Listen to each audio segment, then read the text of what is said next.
বিমানবন্দর থানা একটা ওসি পোস্টিং হতে লাগে 8 কোটি টাকা। এই কোটি কে খায় জানেন? এ টাকা খায় আমাদের সাবেক আইজি বেনজির খেয়েছে, স্বরাষ্ট্রমন্ত্রী খেয়েছে, স্বরাষ্ট্র সচিব খেয়েছে। তা আপনি তো থানার মাটি বন্ধ বিক্রি করে দেবেন, আর আপনি টাকা দেখেছেন না। পুলিশের লঘু আর পোশাক চেঞ্জ করে বলে কিছু হবে না। পুলিশের ভিতরে যে মোরালটা, ওই পোশাকের ভিতরে যে লোকটা, তাকে চেঞ্জ করতে হবে। যে পুলিশে আইছো, তোমাদের মুখ বন্ধ, কথা বলা যাবে না। সিনিয়র অফিসারের বৈধ আদেশ তোমার জন্য বৈধ, অবৈধ আদেশ তোমার জন্য বৈধ। তা এইটা যদি ট্রেনিং সেন্টারে শেখানো হয় যে অবৈধ আদেশও বৈধ, তাহলে কীভাবে আপনি ভালো পুলিশ আশা করেন? ওই যাই শেখানো উচিত ছিল সিনিয়র অফিসারের বৈধ আদেশ বৈধ, অবৈধের সাথে হলে তোমরা প্রতিবাদ করবা, এটা হওয়া উচিত ছিল না। পুলিশের সিস্টেমের পরিবর্তন ঘটাতে হবে। আপনি একা ভালো, রাষ্ট্রপতি বলা হাসিনার লোক, এই ভোট শেখ হাসিনার লোক, এরকম অনেক লোক আছে, এদেরকে খুঁজে বেরো করেন। আপনারা যতই ভালো কাজ করেন আপনারা বেলেমে পড়বেন। কারণ এই ছাত্র সমাজের কাছে বাংলাদেশে অনেক প্রত্যাশা। আমাদের পুলিশের ভিতরে আজও শেখ হাসিনার কিছু গোলাম বা ইন্ডিয়া রয়ের কিছু সৃষ্টি পুলিশ, তারা আজও পর্যন্ত আছে পলাতক আছে। এই স্বৈরাচার শেখ হাসিনা সরকারের আমি বলির পাঠা, আমার মতন হাজার হাজার পুলিশ এখনও আছে নিরাপদে কাজে। আমি তো বলতে পারতেছি, আপনারা জানেন কিনা জানি না, গত বছরে যখন আমার চাকরি যায় প্রেস ক্লাবে যখন বসি, তখন আমার রয়ের কিছু লোক আমাকে নিয়ে যেতে চাইছিল, আমাকে তুলে নিতে চাইছিল। কিন্তু আমার এক খুব ভালো একটা মনের ভালোবাসতো আমাকে এক ডিআইজি স্যার আমাকে ফোন দিয়েছিল যে নাজমুল, তোমার জায়গায় রয়্যাল লোক গেছে, তুমি সাবধানে থাকো। আমাকে নিতে পারিনি, কারণ আমি আজকে আইনা ঘরে আমি থাকতাম, আমি নাজমুল থাকতাম। কিন্তু আজকে অনেক ব্রিগেডার জেনারেল বেরোচ্ছে। এটা হলো শেখ হাসিনার স্বৈরাচার শাসক। এ ভোট চোর ক্ষমতায় থাকার জন্য এইভাবে দেশটারে একটা জেলখানা, সম্পূর্ণ একটা জেলখানা তৈরি করছে। আর এই ছাত্রদের কাছে আমাদের প্রত্যাশা, কারণ আমি দেখেছি যে ছাত্রদের হাতে নিরাপদ বাংলাদেশ। কেন? এই যে টিআরপিকে কত পুলিশ ডিউটি করতেছে, এখন করতেছে না, এখন ছাত্ররা করতেছে। তাদের চেহারার দিকে দেখলে বোঝা যাচ্ছে যে তারা কত কষ্ট করতেছে। এবং এই সমন্বয়কের কাছে আমার দাবি, আপনারা অবিলম্বে এই যে শেখ হাসিনা সরকারের যে সিস্টেমটা মেনটেন করে গেছে, যেভাবে পদায়ন বা যেভাবে সব জায়গায় আপনাকে সেট করে গেছে, এইটে আমি তাদের দৃষ্টি আকর্ষণ করব, এইটার আপনারা বিনষ্ট করেন। আপনারা যতই ভালো কাজ করেন আপনারা বেলেমে পড়বেন। কারণ আপনি একা ভালো, রাষ্ট্রপতি বলা হাসিনার লোক, এই ভোট শেখ হাসিনার লোক, এরকম অনেক লোক আছে, এদেরকে খুঁজে বেরো করেন। এবং এই ছাত্র সমাজের কাছে বাংলাদেশে অনেক প্রত্যাশা। এবং তারা, আমি মনে করি যে তারা যে সরকার গঠন করছে, এই সরকার কিছুদিন থেকে সব সিস্টেম যে জায়গায় দুর্নীতি, প্রতিটা সেক্টর তাদের ধরে ব্যবস্থা গ্রহণ করবে। এবং ছাত্র সমাজের কাছে আমার দাবি, বিশেষ করে আমি বলে একটা ব্লেমের শিকার, আমি অন্যায় ও অবৈধের শিকার, শেখ হাসিনা জুলুমের শিকার। আমাকে চাকরি পূর্ণ বহাল করতে আপনারা সুপারিশ করেন, সেই সাথে বাবুল আক্তার স্যারের মতন চৌকস অফিসারের চাকরিতে যোগদান এবং পূর্ণ বহালের জন্য আপনারা সুপারিশ করবেন, এই দাবিটা আমি জানাতে। আপনি যে প্রশ্ন করছেন যে পুলিশকে ঢেলে সাজানো, তা আমি মনে করি পুলিশকে ঢেলে সাজাতে গেলে আমাদের পুলিশের ভিতরে আজও শেখ হাসিনার কিছু গোলাম বা ইন্ডিয়া রয়ের কিছু সৃষ্টি পুলিশ, তারা আজও পর্যন্ত আছে পলাতক আছে। কিন্তু তারা বলে আছে, যেরকম এই যে এসপি বাবুল আক্তার স্যার একটা দেশপ্রেমিক, তাকে এই যে বনজ, এ হলো রয়ের এজেন্ট, এ বাংলাদেশের জনগণের টাকায় বেতন নেছে, কিন্তু কাজ করেছে ইন্ডিয়ার। বাংলাদেশের একটা স্বর্ণ চলাচলের ট্রানজিট, হাজার হাজার কোটি টাকার স্বর্ণ বাংলাদেশে ইন্ডিয়ায় যায়, ইন্ডিয়া ডিরেক্টলি স্বর্ণ যাইতে চায় না, আমাদের বাংলাদেশের মাধ্যমে। এখন তার মতন যদি যোগ্য অফিসার যদি জেলে থাকে, তার বউকে যদি রাজপথে মারা হয়, তাহলে এ আসলে কোন দেশে আছি আমি? আর আমি পুলিশটা পূর্ণ গঠনে, আমি মনে করি যে বর্তমানে পুলিশ যে অ্যাসোসিয়েশন আছে, যে কমিটি হয়েছে, সাধারণ সম্পাদক এবং সভাপতি, এরা অবশ্যই ভূমিকা রাখবে। এবং আমাদের আইজি স্যার বর্তমানে, উনিও দেখতেছি খুব ভালো মন মানসিকতার লোক। পুলিশকে ঢেলে সাজাতে হলে রাজনৈতিক বাইরে দিয়ে সাজাতে হবে। যে সে আমলিগ করে তাকে পুলিশে ভর্তি করতে হবে, সে বিএমপি করে না। পুলিশকে ভর্তি করতে গেলে অবশ্যই তার যোগ্যতার উপরে ব্যাসেস করে তাকে পুলিশে ভর্তি হতে হবে। কারণ এবং ঘুষমুক্ত চাকরি দিতে হবে, ঘুষমুক্ত চাকরি, ঘুষমুক্ত পোস্টিং হতে হবে। আমাদের বিমানবন্দর থানা একটা ওসি পোস্টিং হতে লাগে 8 কোটি টাকা। এই কোটি কে খায় জানেন? এ টাকা খায় আমাদের সাবেক আইজি বেনজির খেয়েছে, স্বরাষ্ট্রমন্ত্রী খেয়েছে, স্বরাষ্ট্র সচিব খেয়েছে।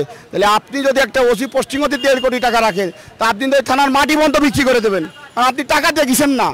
আমার পূর্ণ গঠনে আমি আশাবাদী যে অবশ্যই বাংলাদেশ পুলিশ খুব ভালো পজিশনে যাবে। তবে নিয়োগ বাণিজ্য বন্ধ করতে হবে, পোস্টিংয়ে ঘুষ বন্ধ করতে হবে, যোগ্যতার প্রেক্ষিতে চাকরি দিতে হবে, প্লাস প্রমোশনটাও যোগ্যতা ভিত্তিক দিতে হবে। যেরকম প্রমোশনে যেরকম বেনজি স্যার সিস্টেম করে গেছে, যে টাকা পয়সা দিয়ে প্রমোশন নেওয়া যেত, এরকম সিস্টেম করে গেছে। এগুলো থেকে বেরিয়ে আসতে হবে। পুলিশ পূর্ণ গ্রহণ করতে গেলে পুলিশের লঘু আর পোশাক চেঞ্জ করে বলে কিছু হবে না। পুলিশের ভিতরে যে মোরালটা, ওই পোশাকের ভিতরে যে লোকটা, তাকে চেঞ্জ করতে হবে। তা আমার বিশ্বাস যে পুলিশকে ঢেলে সাঁতাতে গেলে অবশ্যই ব্যক্তিসম্মত লোক পুলিশে ভর্তি করতে হবে এবং সেটা হলো রাজনৈতিক মুক্তভাবে। আর পুলিশের আরেকটা কাজ করতে হবে প্রমোশন বাণিজ্য, যেটা প্রমোশন, ঘুষ, বদলি, পদায়ন, এগুলো ঘুষ বিনিময় বন্ধ করতে হবে। তাহলেই বাংলাদেশের সুষ্ঠু পুলিশ হবে। এবং এই পুলিশকে আমরা মুখে বলি যে আমেরিকার মতন পুলিশ হবে, কিন্তু কাগজে কলমে আমরা সিস্টেম করতেছি ইন্ডিয়ান পুলিশের মতন। কাজে আপনি উন্নত বিশ্বের দিকে তাকান, উন্নত বিশ্বে একটা পুলিশই আনাপ, কিন্তু আজকে প্রেস ক্লাবের মতন জায়গায় 2 থেকে 150 লোক পুলিশ থাকে। কেন থাকে? আমরা তো পুলিশ সেইভাবে হতে পারি নাই। আর এই পুলিশের আইন চেঞ্জ করতে হবে, পুলিশের সংবিধান চেঞ্জ করতে হবে। এই পুলিশের সংবিধান ব্রিটিশ আমলে প্রণয়িত সেই সংবিধান। তাহলে ব্রিটিশের আমলে যদি সংবিধান আছে, সেই সংবিধানে যদি 2024 সালে পুলিশ চলে, তাহলে পুলিশ কতটুকু সার্ভিস দিতে পারবে? পুলিশের আইনের পরিবর্তন, পুলিশের যে আইন আছে সেই আইন PRB, এই আইনটা পরিবর্তন করতে হবে। এবং পুলিশ যেরকম অ্যাসোসিয়েশন হয়েছে, পুলিশ কনস্টেবল থেকে ASI পর্যন্ত পুলিশে খুব অত্যাচারিত। এবং আরেকটা কথা, আমাদের পুলিশের ট্রেনিং সেন্টারে শেখানো হয়েছিল, প্রথম যেদিনকে ট্রেনিংয়েতে যাই কেবলই মাঠে গেছি, মাঠে যাওয়ার বলছে ওই দিন বিকেলে চুল কাটবো, তার আগে বলতেছে যে পুলিশে আইছো, তোমাদের মুখ বন্ধ, কথা বলা যাবে না, সিনিয়র অফিসারের বৈধ আদেশ তোমার জন্য বৈধ, অবৈধ আদেশ তোমার জন্য বৈধ। তো এইটা যদি ট্রেনিং সেন্টারে শেখানো হয় যে অবৈধ আদেশও বৈধ, তাহলে কীভাবে আপনি ভালো পুলিশ আশা করেন? ওই যাই শেখানো উচিত ছিল সিনিয়র অফিসারের বৈধ আদেশ বৈধ, অবৈধ আদেশ হলে তোমরা প্রতিবাদ করবা, এটা হওয়া উচিত ছিল না।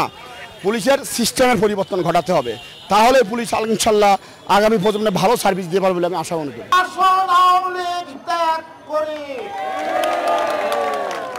আগামী দিনে আমরা সবাই মিলে সাম্প্রদায়িক সম্প্রীতি রক্ষা করব, এই প্রতিজ্ঞা ব্যক্ত করে আমার বক্তব্য শেষ করছি। ধন্যবাদ।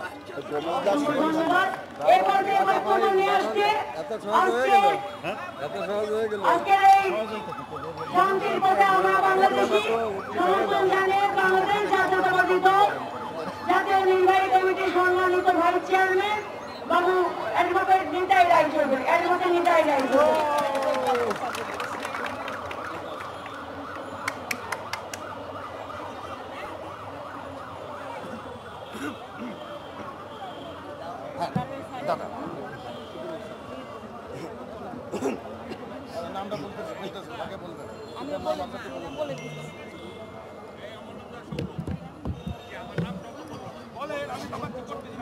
শান্তির পথে এই অবস্থান সমাবেশে উপস্থিত বিভিন্ন রাজনৈতিক ব্যক্তিত্ব এবং সংগ্রামী ভাই ও বোনেরা, আপনারা জানেন যে দীর্ঘ 16 বছর যাবৎ বাংলাদেশের বুকের উপরে জগদ্দল পাথরের মতো, হিমালয় পর্বতের মতো একটি ভারী দুঃশাসন এবং ফ্যাসিবাদী সরকার কায়েম করেছে শেখ হাসিনা। সমস্ত রাষ্ট্রযন্ত্রকে ধ্বংস করে দিয়ে, বিধ্বস্ত করে দিয়ে সমস্ত আর্থিক